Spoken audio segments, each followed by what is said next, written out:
बता दें कि इसमें देखिए कि क्या इसमें प्रीफिक्स क्या होता है, सफिक्स क्या होता है। सबसे पहले हम क्या करते हैं, सबसे पहले हम सबसे लंबा चेन जिसे हम बोलते हैं यानी पेरेंट्स चेन बोलते हैं। पेरेंट्स चेन के बाद जो आपका ब्रांचेज होती हैं उसे हम पेरेंट्स चेन को हम काउंट पहले से करते हैं, सबसे लंबा देखते हैं, फिर उसके बाद हम ब्रांचेज देखते हैं। अब ये ध्यान देना, ये भी बात है कि ब्रांचेज देखेंगे जैसे CH3 CH2 ये आपका मान लो CH ये CH3 हो गया, ये CH हो गया, तो इसमें हम क्या करेंगे, ये ब्रांचेज क्या हो गया कि ये आपका ये हम ऐसे काउंट करेंगे, ये तो हम सीधा काउंट करेंगे, सबसे लंबा देखते हैं 1 2 3 4 ऐसे देखेंगे, फिर उसके बाद ये ब्रांचेज में आ जाता है, इसको काउंट नहीं करेंगे, इसको ब्रांच में काउंट करेंगे। ये भी शर्त है, इसको ब्रांच को जहां से आपका ये ब्रांच नजदीक पड़ेगा, सबसे लंबे चेन में ब्रांच जहां से ये नजदीक पड़ेगा उसी साइड से हम काउंट करते हैं। 1 2 3 4 इस साइड से हम काउंट करेंगे, यानी ये दूसरे नंबर पे आ रहा है। अगर हम इधर से काउंट करेंगे तो 1 2 3 ये तीसरे नंबर पे आ रहा है। तो अब हम क्या करेंगे, इसका मतलब जो सबसे नजदीक ब्रांच रहता है उसी साइड से हम काउंट करते हैं, ये क्लियर करना है। तो अब पहले ये देखिए कि सफिक्स क्या होता है, प्रीफिक्स क्या होता है। तो अब देखिए कि सफिक्स में क्या है, अब इसमें दिया गया है कि प्रीफिक्स में जैसे आपको हेलोजेनिक ग्रुप का आप पीरियोडिक टेबल में 17वें ग्रुप को आप हेलोजेनिक ग्रुप बोलते हैं। 17वां ग्रुप कौन कौन सा होता है, जैसे आपका फ्लोरो क्लोरो ब्रोमो आयोडो, ये सब क्या है कि ये हेलोजेनिक ग्रुप में आता है। तो अब देखिए कि क्लोरीन है ना, उसमें ये है। तो अब हम आपको बता दें कि क्लोरीन ब्रोमीन आयोडीन ये क्या है कि आपका एक फंक्शनल ग्रुप है। फंक्शनल ग्रुप में क्या करेंगे कि अब इसमें प्रीफिक्स में रखते हैं। प्रीफिक्स में अब क्लोरीन को हम क्लोरो बोलेंगे, फिर ब्रोमीन को हम ब्रोमो बोलेंगे, फिर आयोडीन को हम आयोडो बोलेंगे। ये ध्यान देना, ये क्या होता है आपको प्रीफिक्स में ऐसे लिखा जाता है और सफिक्स इसका बनता नहीं है। इसका मतलब पहले हम इसको आप देखिए, इसका स्ट्रक्चर मान लो कि CH3 CH2 CH2 यानी कि Cl। अब इसको क्या करेंगे कि अब देखो ये क्लोरीन है तो इसको क्लोरो प्रीफिक्स में बोलते हैं, तो CH3 CH2 CH2 और Cl ये आपको लास्ट में आपका क्या है कि Cl जुड़ा है। तो इसमें हम क्या करते हैं दोस्तों, अब इसमें अभी देखिए कि इसमें क्या हो जाएगा कि ये 1 2 3 पहले हम क्या बोले हैं आपको, यानी कि क्लोरो, ये आपको क्लोरो बोले हैं तो इसमें क्या हो जाएगा, क्लोरो हो जाएगा क्लोरो। फिर इसके बाद अब क्या है, जितने कार्बन है उतने हम क्या करेंगे, उतने हम जोड़ देंगे। एक कार्बन के लिए मेच जोड़ते हैं, 2 कार्बन के लिए एक, 3 कार्बन के लिए प्रो। तो अभी इसमें क्या हो जाएगा, क्लोरोप्रोपेन क्या बोलेंगे, क्लोरोप्रोपेन बोलेंगे। ऐसे क्या है कि 1 2 3 4 यानी कि ये 4 का मतलब 3 है, तो अब इसमें चौथे नंबर पे आपका ब्रोमीन पड़ रहा है। तो इसमें पहले हम बोले ना प्रीफिक्स में क्या बोलेंगे, इसमें ब्रोमो बोलेंगे, ये क्लियर करना। क्या बोलेंगे, ब्रोमो बोलेंगे, फिर उसके बाद प्रोपीन बोल देंगे, क्योंकि जितने कार्बन है उतने हम बोल देंगे। तो इसमें क्या हो जाएगा, ब्रोमो प्रोपीन। फिर इसी तरह आपका ये आई पड़ा, इसमें आई अगर है तो इसको हम क्या बोलेंगे, आयोडो प्रोपीन बोलेंगे, ये ध्यान देना। अब देखिए कि अब एल्कोहल में ये ध्यान देना, एल्कोहल आपका प्रीफिक्स में नहीं जोड़ा जाता है।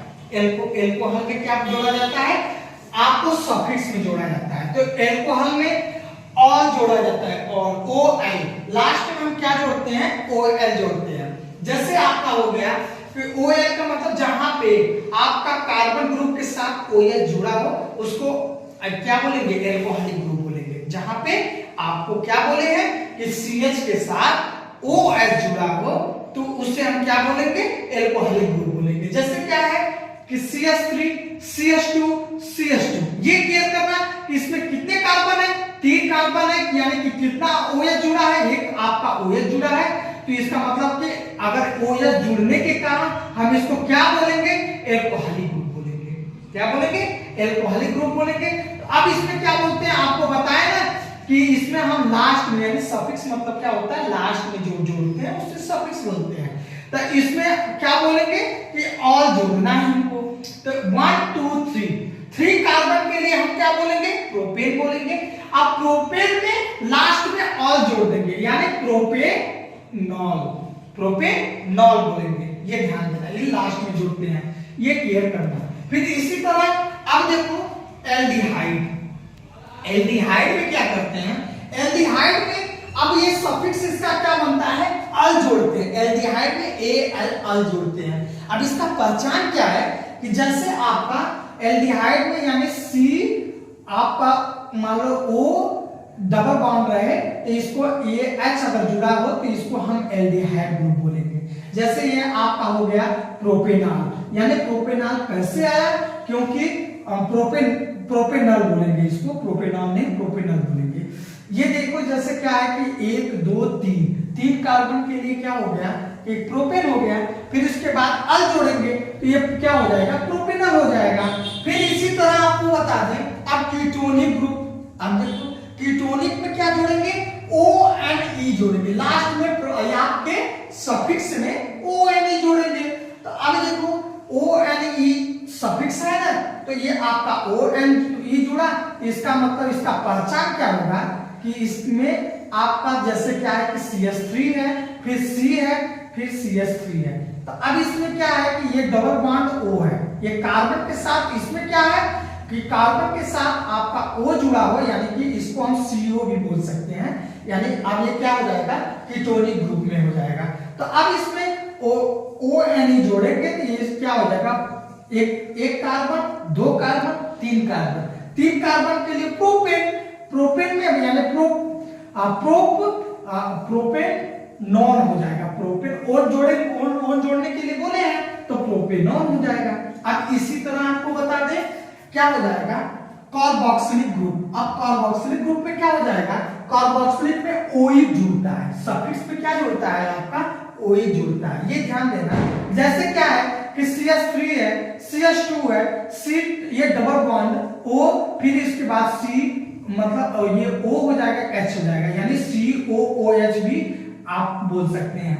क्या बोलते हैं, कार्बोक्सिलिक में अगर जहां पे C double bond double O H रहे यानी COOH रहे तो इसको क्या बोलेंगे, कार्बोक्सिलिक बोलेंगे। इसमें हम क्या जोड़ते हैं, ये ध्यान देना, ये लास्ट में सफिक्स में हम OH जोड़ते हैं। तो OH का मतलब क्या हो गया कि जैसे 1 2 3 कार्बन है तो प्रोपेन बोल दे, प्रोपेन के साथ OH जोड़ दे, प्रोपेनोइक एसिड बोलेंगे। क्या बोलेंगे, प्रोपेनोइक एसिड बोलेंगे। ये क्लियर करना।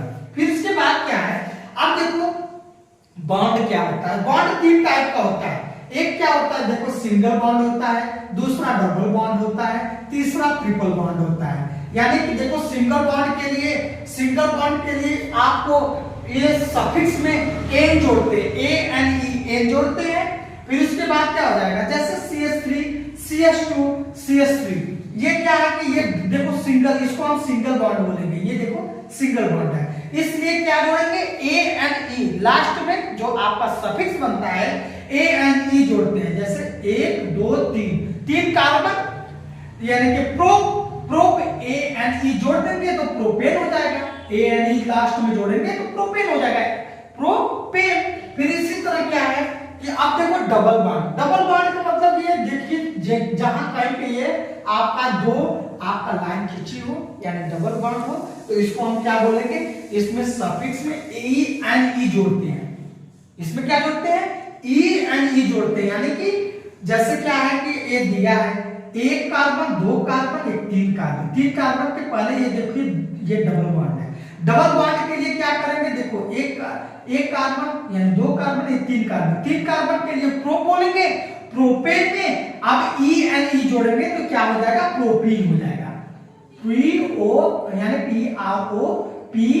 PROPENE, ये प्रोपीन जोड़ देंगे। अब ये क्लियर करना। फिर इसके बाद लास्ट में आपका हो जाता है यानी कि ट्रिपल बॉन्ड। ट्रिपल बॉन्ड का मतलब क्या है कि जैसे आपको 3 जगह यानी 3 प्लेस पे 1 2 3, ये 3 प्लेस पे क्या हो जाएगा 1 2 3 यानी 3 जो लाइन खींची होती है उसे ट्रिपल बॉन्ड बोलते हैं। जैसे क्या है कि इसको लास्ट में ये सफिक्स में हम क्या जोड़ते हैं, सफिक्स में हम आइन जोड़ते हैं, YNE आइन।